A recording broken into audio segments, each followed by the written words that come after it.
تقول إحدى الفتيات: زارنا خطيبي وجلست معه لوحدنا، ثم دخلت أمي وضعت على الطاولة عصيرا وبيتزا وخرجت لتكمل أعمال المنزل وتركتنا لوحدنا.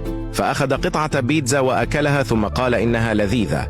فقلت له: هل أعجبتك؟ قال: نعم لذيذة ومذاقها روعة. فقلت له: هذه من صنع يدي. قلتها له لكي يعجب بي أكثر ولا يهرب من يدي. فأخذ يمدح في الطعام ويشكرني ويقول: إنني رجل محظوظ، سوف أتزوج بفتاة جميلة وفي نفس الوقت ماهرة في الطبخ. وعندما غادر ذهبت عند أمي وسألتها: من أين تلك البيتزا؟ إنها لذيذة. فقالت لي: خطيبك هو من أحضرها معه، ومنذ ذلك اليوم لم أراه في بيتنا ولا في حياتي، ذهب ولم يعد. ألو